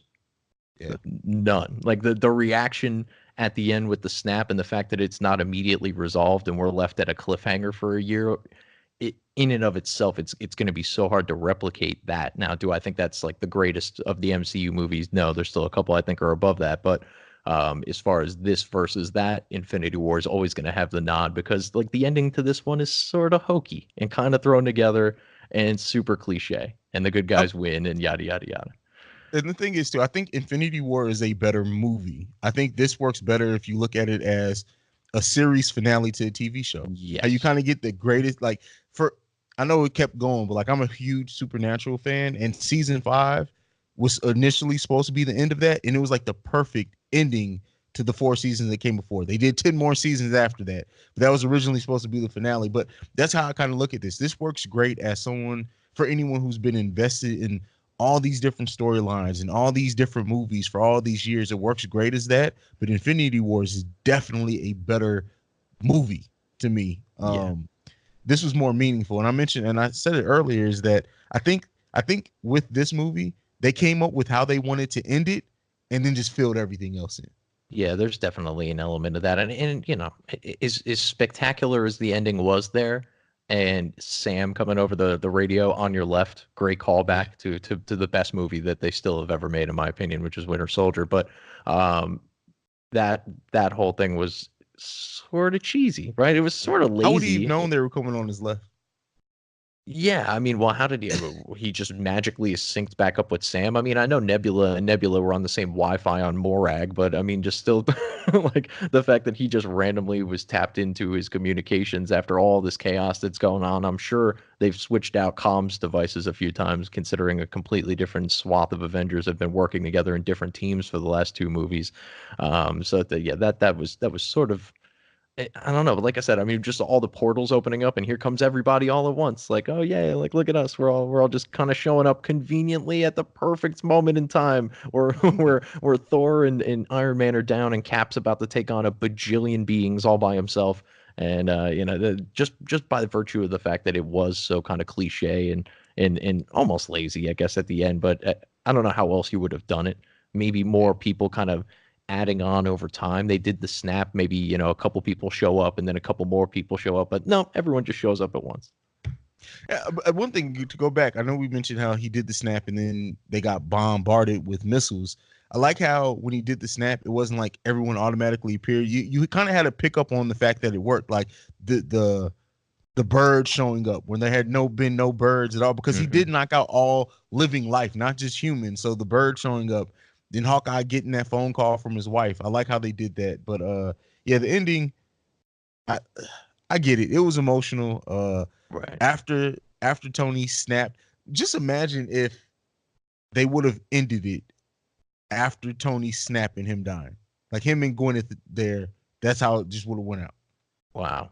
That would have been Would have been. I mean, we would. There wasn't all that much that happened after that that was like super Yeah, important, other than Cap getting his dance with Peggy, I guess. But there was some other moments in there that were really cool, like Clint and Wanda, because as that much was as a we great. all, Yeah, yeah, as much as we all fawn over Tony and Peter, he's been like her father basically since Ultron. Like when she first pops up and he finally gets her into the Avengers. He basically brings her onto the side of the light. He was the one who went after her in Civil War to get her away from Vision and got her out of that whole situation. And he's been a paternal figure to her throughout the movies as well. So for the two of them to now be dealing with these devastating losses in Vision and Nat together was a cool little wrap up to that arc.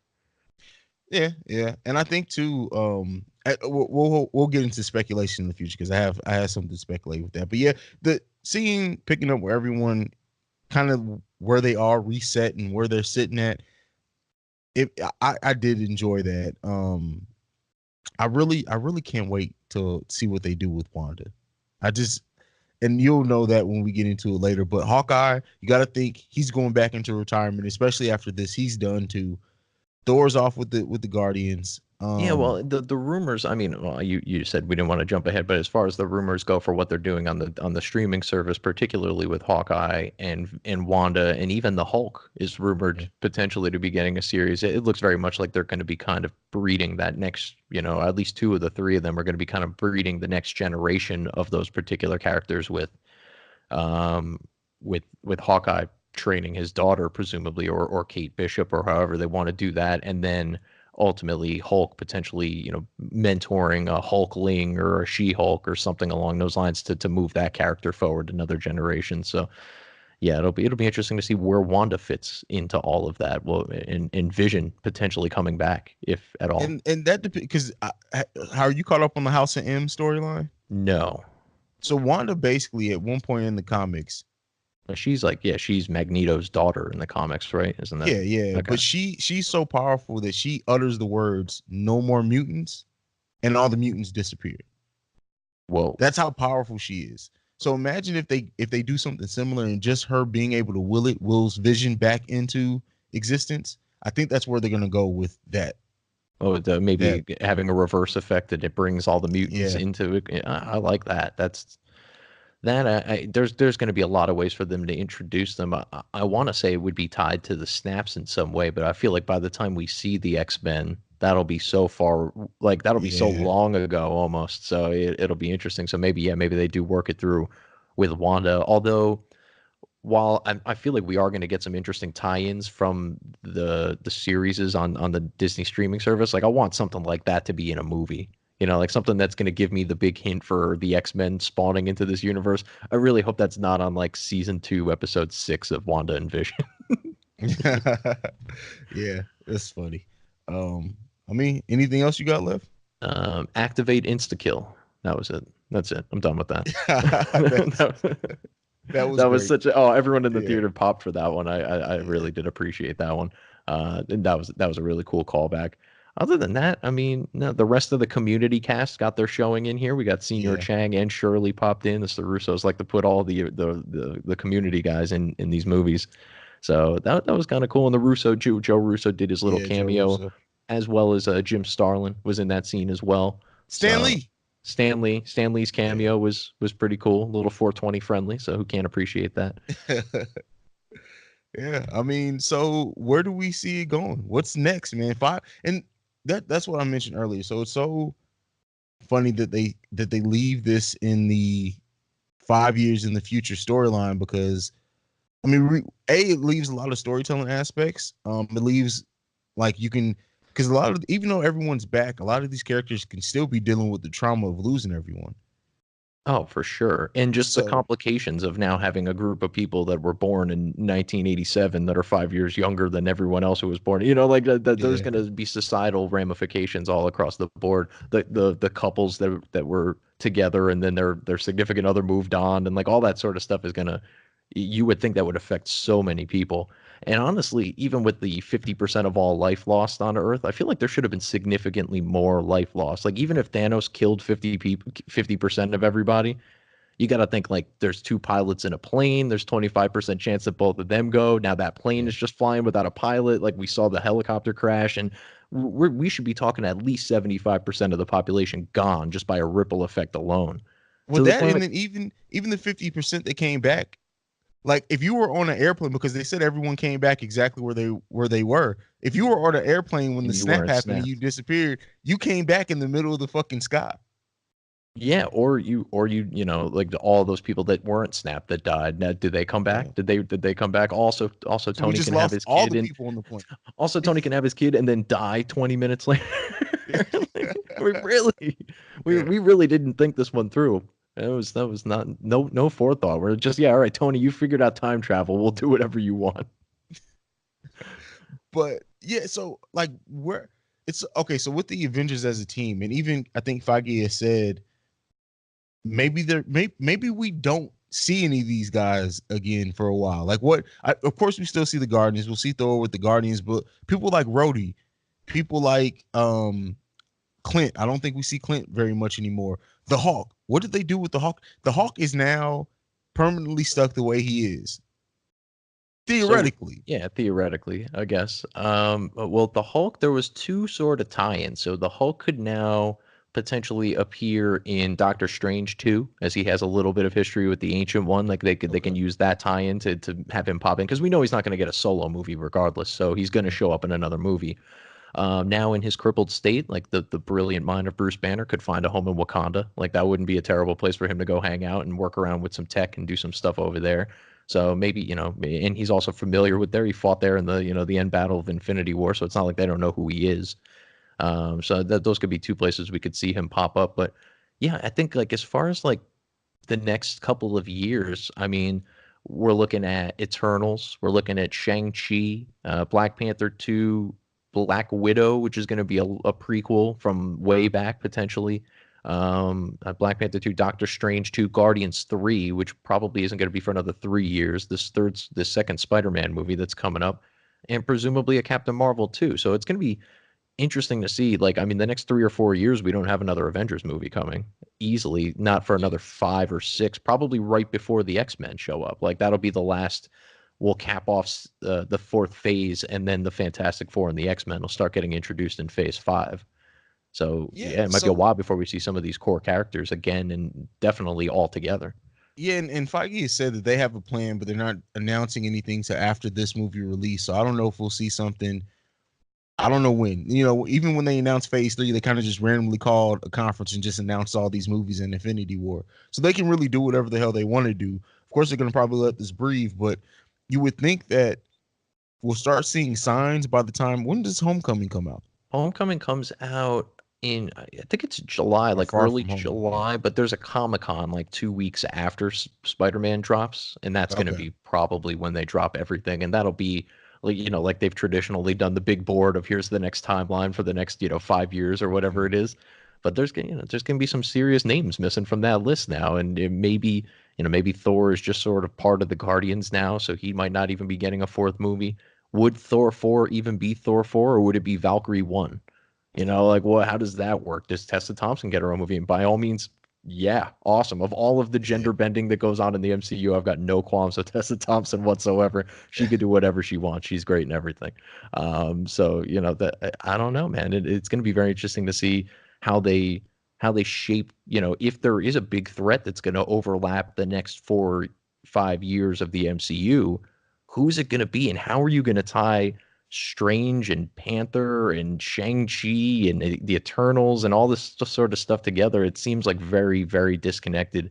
And I'm not nearly as up on the comics as you are, but I don't know that there's precedent for all of those characters intermixing together other than big events like, the Infinity Saga or Secret Wars or all that kind of stuff. So Yeah. I know like I said, the comics way more than I. Is there any common thread there that you see them tying? No, there's none. And that's what's going to be interesting about this. Not just the announcement, but just kind of how they wove the Infinity Stones throughout all these movies.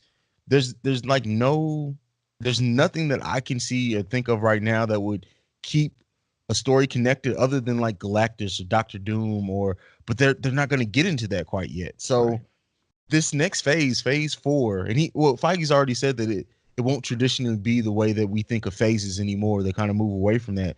Maybe at this point now, we just see world building for whatever they do in phase 5 or phase 6. So maybe it's a bunch of, and this is where it would have been nice for Daredevil and Jessica Jones and Luke Oh Cage, yeah, take it like down to the to have street level a movies. little. Yeah, like because we've had this huge galactic level threat. What if they do spend a phase just on street level heroes, just good movies, and then they start building out the bigger threat in phase 5 or something like that? Yeah, it seems like there's going to be a bit of a disparity too, because you got like characters at the top getting more and more powerful with Captain Marvel, but then you are ultimately going to be introducing those street level type heroes and villains for that matter coming along with them. So it's like not only are we expanding from a world to a universe to a multiverse, but we're also expanding from you've got everybody from somewhere down the line, like a Daredevil, Iron Fist, Jessica Jones, all the way up to Captain Marvel, and even above and beyond her, like a Galactus or whatever, all that sort of stuff. It's it's been like it's almost like a big bang. Like it's just ever expanding in every conceivable direction, this whole universe, and it could go any number of ways. And I like so much that they don't necessarily do it like directly from the comics, that they use them as source material, but they are still very much creating their own universe here, Yeah. and it's really cool to watch it all unfold and to try to spoil myself and then still be insanely shocked by things that happen within the first 7 minutes of a movie. Like that's pretty nuts. I mean, you and I, we sit around, we read everything, we watch everything, we try to learn all this sort of information. I was like completely, all of my expectations had been shattered within 10 minutes of this movie starting. And then I was Exactly. like, well, but there's another 2 hours and 50 minutes of this. How am I even going to be able to handle it? And I Feige's a barely did. fucking madman. That's all it is. Like he's really a madman. But yeah, I really don't know like of the projects that have been kind of rumored because nothing's been officially announced except Spider-Man Far From Home. I know they said that they're going to do a Black Panther 2, but we don't have a date. We don't know if they're in production. We don't know anything. Really, it was supposed to be Spider-Man Far From Home and then Guardians of the Galaxy 3 Right. because that should have been filming by now if the whole James Gunn firing thing didn't happen. But now with that being kind of out of whack, and who's to know? They could make an announcement like you said the week or so before or after Far From Home and say, "Oh, we have all these movies coming out. Here are the dates. They're already in pre-production." So Yeah. it could very well be that. Um, because I mean, at this point, Marvel could be filming something we wouldn't even know. But I just don't see it right now. What's coming next, and that leaves me excited as a fan. Yeah, I wish I could be super optimistic. I've been talking to you about this for a little while. I'm very much afraid of the MCU jumping the shark, like Oh almost yeah, immediately after this, just because we've got all the good actors. Like all of the good actors have been in this franchise in some way, shape, or form already. Now you need to cast a Fantastic Four and an X-Men, all trying to keep par with this already existing awesome universe. You're losing Iron Man and Cap, and we're replacing them with like Captain Marvel. Like, like there's a certain drop off that just sort of is coming up there. Plus you got like the Eternals. Like, hmm Angelina Jolie is going to be an Eternal. Like I have zero interest in seeing Angelina Jolie in any movies in 2019 at this point. Like I get that it's a big name, but really they couldn't have found any, more relevant actress right now. I couldn't really when I heard that I thought it was a joke at first. It was right around April 1st. I'm like, oh haha, Angelina Jolie's gonna be in the MCU. No, it's real. This is a real thing. And it's already a franchise that is gonna be on shaky ground. Because who are the Eternals? I have no idea. I've never read true. anything But about them people in the said that comics. about They the said Guardians too. So absolutely, and because of the Guardians, people will give this a chance, but it's you got to land it. They're already talking about making some sort of socially justicey sort of roles out of these things are going to be bisexual Eternals and all this kind of stuff. And I don't think any of that will really damage it because I would hope that they won't be as over the top of the marketing on it like they were with Captain Marvel necessarily. But it's already a leap in and of itself because they are characters that people aren't super familiar with, and then to try to add on all of these other things that really have nothing to do with the movie, it's going to be a tough go of it, especially coming after 22 movies that were all perfectly tied together in such a magnificent and unprecedented way. Like the Star Wars universe could never even imagine being as awesome as the MCU universe is. And they're by no means any slouches in their own right. You know, it's like the Harry Potter universe can't even fathom the MC universe, but they had 8 amazing movies that all tied together nicely. Here we are, 22 in. It's crazy. Yeah. Uh, Endgame has made more money in the first weekend than Justice League made its whole run. I can't say that surprises me at all. That just is. And I'm not a hater. I honestly enjoy Justice League for what it was. Like because Yeah, I don't actually, go I didn't into it think it was terrible. comparing it to like people went in expect like you should never expect Marvel level storytelling from anything. So I didn't go in thinking that. I enjoyed it for what it was, but I just think that that's just a funny fact. But as far as what's next, what would you like to see next? As someone who's kind of getting more into comics, what's something that you would like to see next? Yeah, like I said before, Earth 65 would be a nice spin-off. You get Spider-Gwen, you get all that sort of stuff. But I would like them, and it's going to really be dependent on whether or not they can get Sony on board with all this. But I'd like to see them bring like Tom Hardy and Venom into this, and let's do the Spider-Verse thing over here in live action, and let's like really expand upon that sort of stuff, especially with you can always incorporate Norman Osborn back into the MCU. I think we're far enough removed from those old timey MC into the old timey Spider-Man Raimi movies to where we can reincorporate Oscorp and really roll with that. So I'd like to see them expand upon the Spider-Verse, I guess. And then from there, I'm really intrigued to see what goes on with the Guardians, especially now that Thor is going to be in the mix there. Do they add on other people? Do they bring Nova into the mix? Because that's been something that they've been Yeah. rumoring for a long time. Making the Guardians a bit more formidable, maybe even working Carol into the mix with them because she does seem to fit more at home with them than with the Avengers on Earth. So I'd like to see both. I guess kind of like we were talking about before, like almost the more street level stuff with Spider-Man and expanding out. Maybe let's get a live action Miles Morales, Gwen Stacy, all that sort of stuff over here. And then also just above and beyond, I guess through Infinity and beyond with the Guardians and Carol and Thor doing all sorts of crazy stuff on realms we've never heard of. I would like to see. That's one thing. That's probably what I would like to see is that let's make a distinction between the cosmic and the street level here on Earth for Hmm. maybe the next 3 or 4 years, and then maybe once they're ready to do the Fantastic Four, that's what brings it all back together. Yes, that'd be a great bridge too. And they maybe yeah, maybe the Fantastic Four have to bring in some cosmic entities to get the X-Men and the Avengers off one another. Like maybe we get another Civil War type event, and there's a qualm between the heroes here on Earth, and that's when something bigger comes in. I was sort of surprised we didn't get like a big cosmic being in this movie.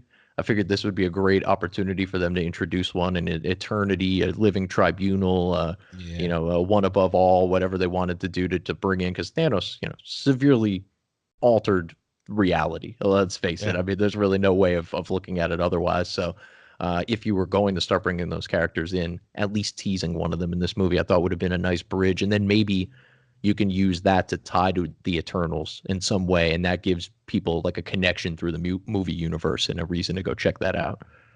yeah. Maybe, and the Eternals may be where we see the next big threat. Because I mean, even with like phase one, there was no overarching threat until the end, really, and that's when we saw Thanos. Like, really, no one would expect it for Loki to go from a villain in Thor to be the reason why the Avengers formed through that whole phase. Yeah, So I don't think we need to look for this next phase after this movie to really give us the signs for where it's going to go because we wouldn't have guessed what we got from the way the phase one ended. So that's true. Yeah, like it yeah, might be a three acts, three phase sort of another situation again, right? yeah, Yeah, so we might not see Galactus or Doom or whoever it is till the end of this next phase if we're still calling them that. I guess Kevin Feige's trying to get us out of that language, but that's how they're storyboarding it, so we can call it yeah, whatever we want to call it. That's what they're doing.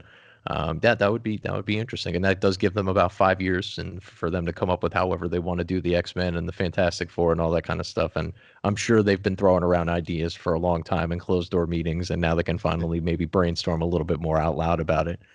yeah. Um, one last thing I wanted to complain about this movie because I wanted to end on a problem because it was so fantastic. I wanted to send everyone home on a sour note.